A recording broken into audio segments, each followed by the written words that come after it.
국회 법사위의 김의겸 더불어민주당 의원, 어서 오세요. 네, 안녕하세요. 반갑습니다. 네. 기자 선배였는데 정치인으로 만나면 항상 좀 어색합니다. 네, 저도 그렇습니다. 네, 대변인 내려오셨네요. 청와대 대변인 때는 김의겸 명대변인 얘기 들었어요. 그때 기자들이 항상 김의겸한테 얘기 들으려고 갔었어요. 그거 아는데 야당 민주당 대변인 왔을 때는 비판도 많이 받더라고요. 어땠습니까? 네, 뭐 청와대 대변인 시절에 그런 평가를 받았는지는 모르겠습니다만은 어떤 민주당 대변인 시절 대변인을 한 7개월 하면서 네. 공격도 많이 받고 어렵죠. 네, 훨씬. 제가 이제 쌈딱 이미지가 그냥 굳어져 버려서 네. 좀 아쉽죠. 네. 아셨어요? 네. 기자 시절에는 되게 신중하고 점잖은 사람이었는데, 정치인 되더니 이렇게 쌈딱이 됐나. 근데 싸움을 그렇게 이렇게 누구하고 이렇게 논쟁을 하시는 분은 아닌데, 잘 듣는 분이신데 왜 그렇게 보였을까요? 글쎄요. 일단 제가 보수 언론으로부터 단단히 좀 미운 털이 박힌 것 같습니다. 제가 공격을 받고 비판을 받으면 조용히 있으면 수그리고 있으면 그냥 넘어갈 수도 있었을 텐데 제가 항상 대들었거든요. 그걸 대들다 보니까 더 미움을 사고 논란이 커지고 증폭됐던 거 아닌가. 네. 이렇게 생각을 합니다. 네. 그래서 대변인을 그만두면서 시원한 것도 있었지만 아쉬운 게 언론과의 관계를 좀 더 매끄럽고 부드럽게 할 수 있지 않았을까라고 하는 아쉬움이 남는데, 그런데 아마 워낙 생겨먹은 게 그래 놔서 아마 되돌아가도 그러지는 못할 것 같습니다. 김의겸 이분 기자였는데 언론이었는데 정치인 다 됐다 저는 생각했던 장면이 있습니다. 청담동 술자리 신중하던 김의겸 의원, 그거 어떻게 된 거예요? 뭐 사실이 제가 이제 취재를 해보면서 네. 사실이 아닐 가능성도 있다라고 생각을 했죠. 예. 하지만 물어보는 게 저희들의 의무 아니겠습니까? 구체적인 제보를 받은 상태에서 물어보는 게 저희들의 의무고, 특히 제가 이 주저주저 하면서 못 물어봤는데 나중에 사실로 밝혀졌을 경우에 제가 땅을 치고 후회하지 않겠어요? 윤석열, 한동훈의 검찰이 이렇게 민주당에 대해서 공세를 펴오는데 어찌 보면 굉장히 소중한 우리가 반격의 기회를 가진 거죠. 청담동 건이 사실이라면. 만약에 사실이네. 그러면 설사 나중에 사실이 아닌 것으로 밝혀지더라도, 그리고 제가 뭐 99대를 맞더라도 한 대라도 때릴 수 있다면 그건 정치인으로서 해볼 만하다 이렇게 생각을 했습니다. 네. 기자로서는 기사를 쓰지는 않아서 더 취재하셨을 거예요. 그렇죠. 이제 기자로서는 물어봤겠죠. 이제 마지막으로 취재를 하다가 막히면 한동훈. 먼저 물어보긴 하겠죠. 그렇죠. 네. 그런데 거기에서 이제 답변을 못 들으면 기사를 못 썼겠죠. 네. 그런데 이건 공개적으로 물어본 거죠. 네. 국민을 대신해서 물어봤다. 네. 예. 자, 한동훈 법무부 장관하고 법사위에서 계속 만납니다. 오늘도 만나셨죠? 네, 그렇습니다. 네. 오늘은 어떤 일이 있었습니까?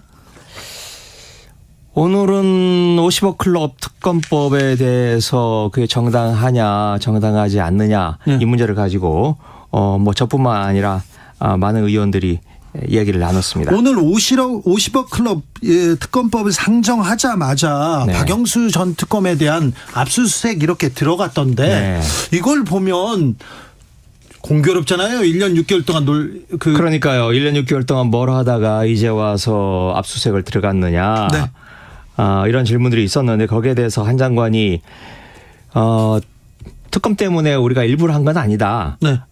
오랫동안 준비를 했던 거고 뭐 하룻밤 사이에 압수수색 영장을 발부받을 수 있느냐라고 주장을 하던데 곽상도 50억 무죄가 되고 국민적인 분노가 들끓었던 그 시점에 제 생각에는 검찰이 그래도 최소한의 대비는 하지 않았을까 싶고요. 그리고 사실 영장 뭐 구속영장도 아니고 압수수색 영장은 청구를 하면 뭐 99% 발부가 되는 거 아니겠습니까? 몇 시간 만에도 하죠. 그렇죠. 그래서 뭐 그게 그렇게 뭐 오랫동안 준비를 해서 주도 면밀하게 한 거다 그렇게 보여지지는 않습니다. 그런데요. 저는 이 문제 윤 대통령의 아버지 집을 김만배 씨 누나가 샀잖아요. 네네. 이 문제는 왜 그 수사를 안 하는 거예요? 그러니까요. 그래서 제가 오늘 그 문제를 물어봤습니다. 물어봤는데 도대체 왜 수사를 하지 않느냐. 예. 그리고 김만배 2천억 원이라고 되는 큰 돈을 몰수를 동결이죠.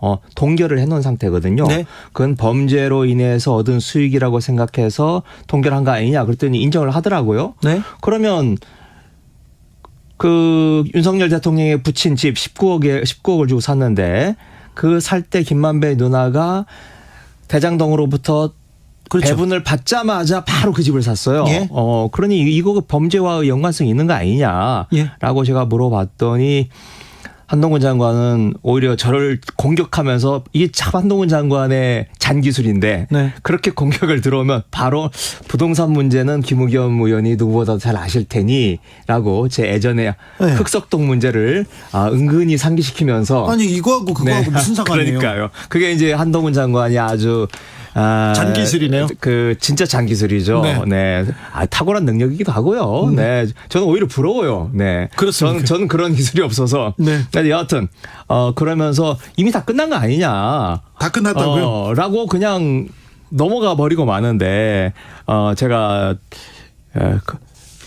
그걸 바라본 국민들께서 판단해 주시겠죠. 네. 네. 얼마 전에 조선일보에서 김의겸 의원이 한동훈 장관한테 질문하다가 손을 떨더라 이런 기사가 굉장히 큰 화제가 됐는데 큰 화제까지 됐나요? 네. 그러니까 자꾸 이제 제가 물어보고 한동훈 장관의 답변하는 방법에 대해서 제가 분을 못 참는 건데 그날도 그거였어요.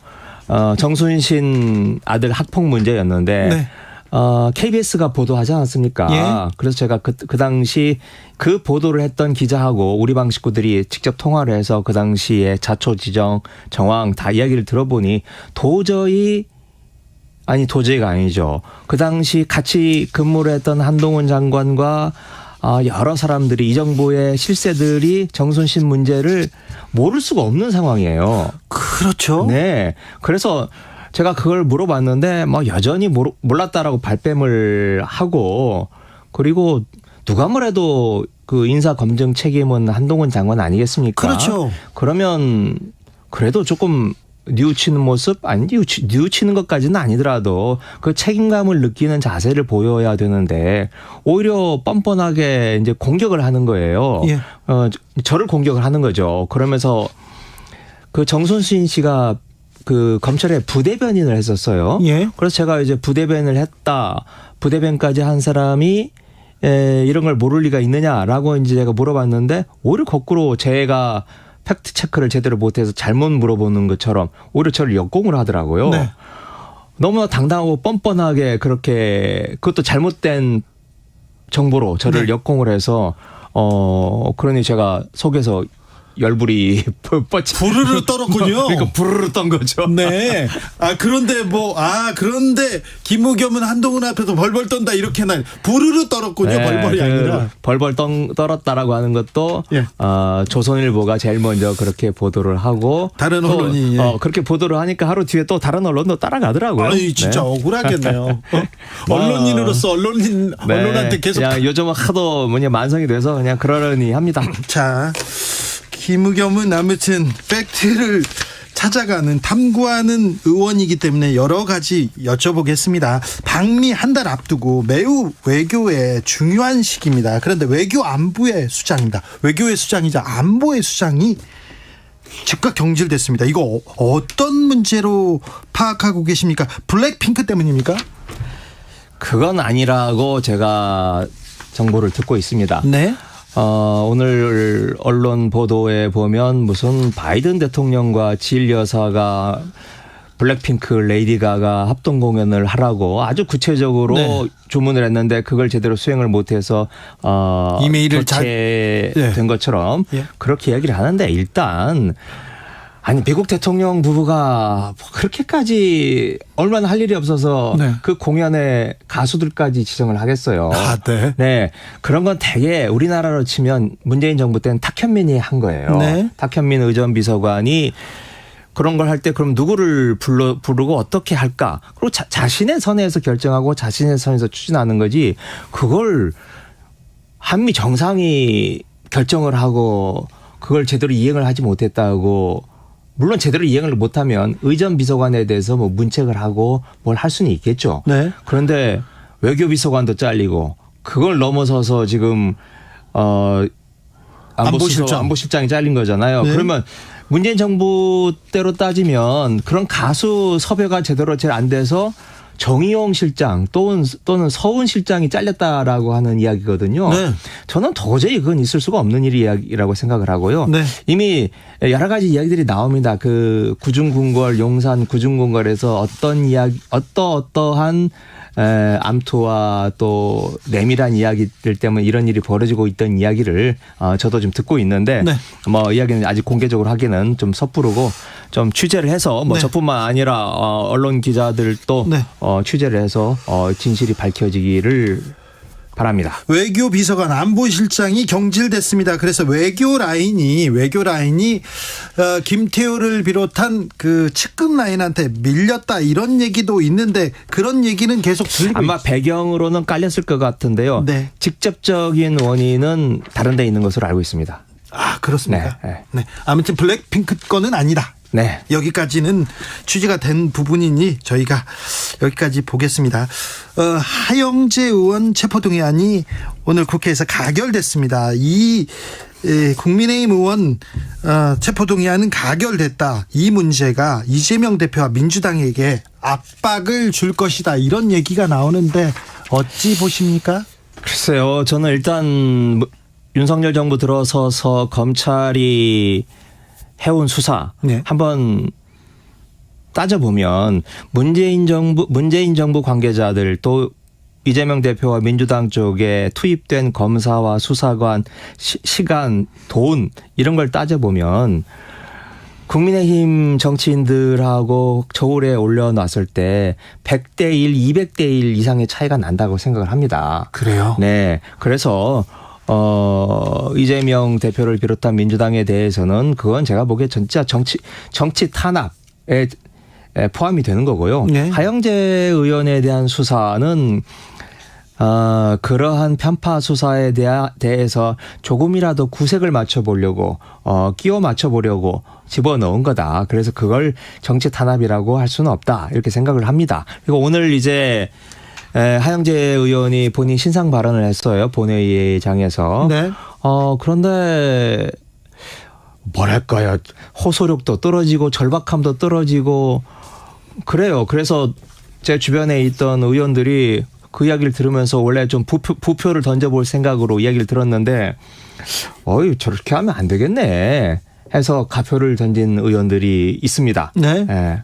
그리고 이제 뭐 한동훈 장관 오늘도 하영재 의원에 대한 혐의를 본회의장에서 이야기를 했는데 뭐 형식은 비슷했어요. 네. 예전에 이재명 대표나 노웅래 의원에 대해서 체포동의안 요청을 했을 때하고 그런데 형식은 비슷했는데 그 자극적인 용어들이 있지 않습니까? 네. 노웅래 의원에 대해서는 뭐 돈 전달하면서 부스럭거리는 소리. 이재명 대표에 대해서는 뭐 당군 이래 최대의 뭐 어쩌고 저쩌고 이런 표현들을 하영재 의원한테는 쓰지 않더라고요. 아, 그래요? 네. 담백하게 이야기를 해서 역시 팔은 안으로 굽는구나 이런 걸 느낄 수 있었습니다. 네, 알겠습니다.